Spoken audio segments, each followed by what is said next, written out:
സെറ്റല്ലേ? അപ്പോൾ നമ്മൾ സോഷ്യൽ സയൻസിന്റെ മാറിയ ടെക്സ്റ്റ് ബുക്കിലെ പുതിയ ചാപ്റ്റർ അടിപൊളിയായിട്ട് 4 ലൈവിലൂടെ പഠിച്ചു കഴിഞ്ഞല്ലേ? യെസ്, അപ്പോൾ ഈ ചാപ്റ്റർ പഠിച്ചു കഴിഞ്ഞപ്പോൾ നിങ്ങൾക്ക് മനസ്സിലായി അത്ര സിമ്പിൾ ആയിട്ടുള്ള ചാപ്റ്റർ ഒന്നും അല്ല, കുറേ അധികം കണ്ടന്റ് നമുക്ക് അതിൽ പഠിക്കാനായിട്ടുണ്ടെന്നല്ലേ.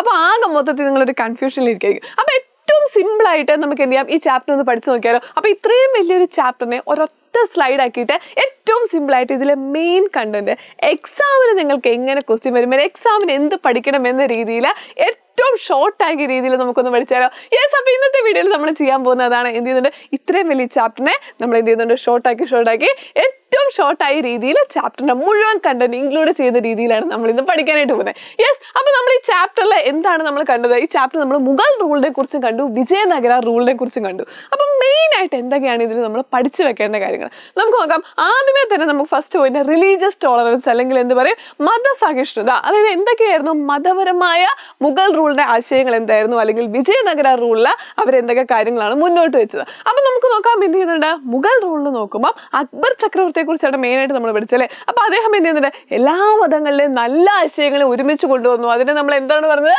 ദീൻ ഇൽ ഇലാഹി എന്ന് പറഞ്ഞു, ദീൻ ഇൽ ഇലാഹി എന്ന് പറഞ്ഞു. ഓക്കെ, ഇനി വിജയനഗര റൂളിലോട്ട് നോക്കുമ്പോൾ എല്ലാ മതങ്ങളെയും തുല്യരായിട്ടാണ് കണ്ടത്.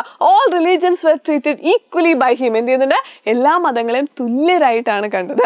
ഓക്കെ, അപ്പൊ അതാണ് എന്ത് ചെയ്യുന്നത്, മതസഹിഷ്ണുത എങ്ങനെയായിരുന്നു എന്ന് ചോദിച്ചാൽ നമ്മൾ പഠിച്ചു വെക്കുന്ന പോയിന്റ് കഴിഞ്ഞു. രണ്ടാമത് നമുക്ക് ആർമി സിസ്റ്റത്തെ കുറിച്ച് നോക്കാം.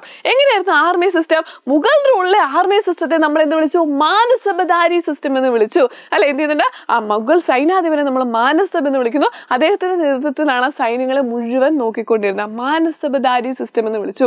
ഇനി നമ്മൾ വിജയനഗര റൂളിലോട്ട് നോക്കുമ്പോൾ നമ്മൾ എന്താണ് വിളിച്ചത്, അമരനായക സിസ്റ്റം എന്ന് വിളിച്ചു.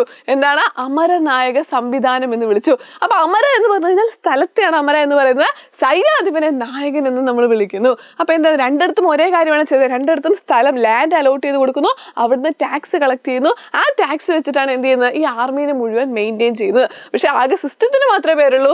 മുഗൾ ആർമി സിസ്റ്റത്തിനെ മാനസബദാരി സിസ്റ്റം എന്നും വിജയനഗര റൂളിലെ ആർമി സിസ്റ്റത്തിന് അമരനായക സിസ്റ്റം എന്നും വിളിക്കുന്നു. ഓക്കെ, ക്ലിയർ ആണല്ലോ. അപ്പൊ അത് നമ്മൾ പഠിച്ചു കഴിഞ്ഞു. അങ്ങനെയെങ്കിൽ നെക്സ്റ്റ് പോയിന്റ് അഡ്മിനിസ്ട്രേറ്റീവ് സിസ്റ്റം എങ്ങനെയായിരുന്നു, അതായത് എന്ത് ഭരണം എളുപ്പമാക്കാൻ വേണ്ടി എന്താണ് ചെയ്തത്. അഡ്മിനിസ്ട്രേറ്റീവ് സിസ്റ്റത്തെ കുറിച്ച് നോക്കുമ്പോൾ നമുക്ക് നോക്കാം എന്ത് ചെയ്യുന്നുണ്ട്, ഈ സ്ഥലത്ത് നമ്മൾ എന്ത് ചെയ്യുന്നുണ്ട്, റൂൾ ചെയ്യാൻ എളുപ്പത്തിന് വേണ്ടിയിട്ട് നിങ്ങൾ സ്കൂളിൽ ക്ലാസ് തിരിക്കുന്നു അല്ലേ, 7ാം ക്ലാസ് 8ാം ക്ലാസ് തിരിച്ചു കഴിഞ്ഞാൽ 7ാം ക്ലാസ്സിൽ 7A 7B 7C എന്ന് വരുന്നുണ്ട്. 7A തന്നെ 2-3 റോ ആയിട്ടാണ് നിങ്ങൾ എഴുതുന്നത്. അപ്പൊ എന്താ, പഠിപ്പിക്കുന്നത് എളുപ്പമാക്കാൻ വേണ്ടിയിട്ട് അല്ലെ. അപ്പൊ അതുപോലെ ഭരണം എളുപ്പമാക്കാൻ വേണ്ടി എന്ത് ചെയ്തു, പല ഡിവിഷൻസ് അവിടെ വരികയാണ്. അപ്പൊ ഏതൊക്കെയാണ് ആ ഡിവിഷൻസ് എന്ന് നോക്കിയാൽ, ഒന്നാമത്തെയാണ് നമ്മൾ എന്ത് പറയുന്നത്, സുബ എന്ന് വിളിക്കുന്നു. രണ്ടാമത്തെ ഡിസ്ട്രിക്ട് അല്ലെ, ആ സുബ പ്രൊവിൻസിനെ, പ്രദേശത്തെ സുബ എന്ന് വിളിക്കുന്നു. രണ്ടാമത് സർക്കാർ എന്ന് വിളിക്കുന്നു. മൂന്നാമത് പർഗാന എന്ന് വിളിക്കുന്നു. നാലാമത് ഗ്രാമ എന്ന് വിളിക്കുന്നു. ഓക്കെ, ഡിസ്ട്രിക്ട്, സബ് ഡിസ്ട്രിക്ട്, ഗ്രാമ എന്ന് പറഞ്ഞു കഴിഞ്ഞാൽ വില്ലേജുകൾ. ഓക്കെ, ആൻഡ് ദെൻ നമ്മുടെ വിജയനഗര റൂളിലോട്ട് വരുമ്പോൾ എന്താണ് കാണുന്നത്, സെയിം തന്നെയാണ്. അവിടെ എന്താണ്, മണ്ഡൽ, ജസ്റ്റ് പേരുകൾക്കേ മാറ്റം വരുന്നുള്ളൂ. ആദ്യത്തെ മണ്ഡലം എന്നറിയപ്പെടുന്നു. ഓക്കെ, എന്താണ് മണ്ഡലം. മണ്ഡലം കഴിഞ്ഞിട്ട് അതിനെ പല ഡിസ്ട്രിക്റ്റിലോട്ട് വരുമ്പോൾ അതിനെ എന്താ വിളിച്ചത്, നാട് എന്ന് വിളിച്ചു. ആൻഡ് ദെൻ മൂന്നാമത് സ്ഥലം, സബ് ഡിസ്ട്രിക്റ്റിനെ സ്ഥല എന്ന് വിളിച്ചു. ആൻഡ് ദെൻ ഫോർത്ത് ആണ് ഗ്രാമ, വില്ലേജ് എന്ന് വിളിച്ചു. അപ്പൊ പേരുകൾക്കുള്ള മാറ്റം മാത്രമുള്ള, പേരുകൾ പഠിച്ചാൽ അഡ്മിനിസ്ട്രേറ്റീവ് സിസ്റ്റം എങ്ങനെയായിരുന്നു എന്ന് ചോദിച്ചാൽ മുഗൾ റൂളിനെ നമുക്ക് എഴുതാം, വിജയനഗര റൂളിനെ നമുക്ക് എഴുതാം. ഓക്കെ, സെറ്റ് അല്ലേ? അങ്ങനെയെങ്കിൽ ലാസ്റ്റ് പോയിന്റ് നമ്മൾ എന്താണ് പഠിക്കുന്നത്, സോഷ്യൽ സ്റ്റാറ്റസ്. ഓക്കെ, അതായത് സൊസൈറ്റി എങ്ങനെയായിരുന്നു, സമൂഹം എങ്ങനെയായിരുന്നു എന്ന് ചോദിച്ചാൽ സൊസൈറ്റിയിൽ പല പല ഡിവിഷൻസ് ഉണ്ടായിരുന്നു, ഡെഫിനറ്റ്ലി ഉണ്ടായിരുന്നു. മുഗൾ റൂളിൽ നമ്മൾ നോക്കുമ്പോൾ ഏറ്റവും ടോപ്പ് പൊസിഷനിൽ വരുന്ന ആരായിരുന്നു, കിങ് ആയിരുന്നു അല്ലെ. അൾട്ടിമേറ്റ് പവർ ആരുടെ കയ്യിലായിരുന്നു, കിങ്ങിന്റെ കയ്യിലായിരുന്നു.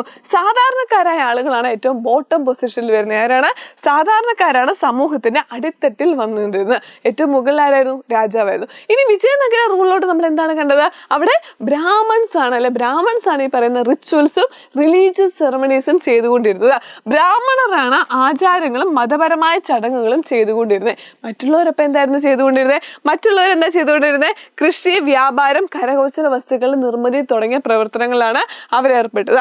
അഗ്രികൾച്ചർ, ട്രേഡ്, ഹാൻഡിക്രാഫ്റ്റ് തുടങ്ങിയ ആക്ടിവിറ്റീസിലായിരുന്നു അവർ എൻഗേജ്ഡ് ആയിരുന്നത്. അപ്പൊ നോക്കി, അപ്പൊ ഇത്രയും കാര്യമാണ് ഈ വലിയ ചാപ്റ്ററിനെ കുറിച്ച് നമ്മൾ എന്ത് ചെയ്യണം, പഠിക്കാനായിട്ടുള്ളത്. അപ്പൊ ഈ ഒരു സ്ലൈഡിലെ കാര്യങ്ങൾക്ക് നിങ്ങൾക്ക് അറിയാമെങ്കിൽ ഈ ചാപ്റ്റർ 90% കാര്യങ്ങൾ നിങ്ങൾ പഠിച്ചു കഴിഞ്ഞു. അപ്പോൾ നോക്കാം, അപ്പോൾ ഇത്രയും വലിയ ചാപ്റ്റർ ഏറ്റവും സിമ്പിളായ രീതിയിലാണ് എന്ത് ചെയ്തത്, നമ്മളിപ്പോൾ പഠിച്ചു കഴിഞ്ഞത്. അപ്പോൾ ഇത് അടിപൊളിയായിട്ട് പഠിച്ചെങ്കിൽ ഡെഫിനറ്റ്ലി നിങ്ങൾ എന്ത് ചെയ്യുക, താഴെ കമൻറ്റ് ചെയ്യുക. ആൻഡ് ദെൻ എന്ത് ചെയ്യുക, നമ്മൾ ബാക്കി വീഡിയോസ് ഒക്കെ ആയിട്ട് ഉടനെ വരും. Okay, then thank you.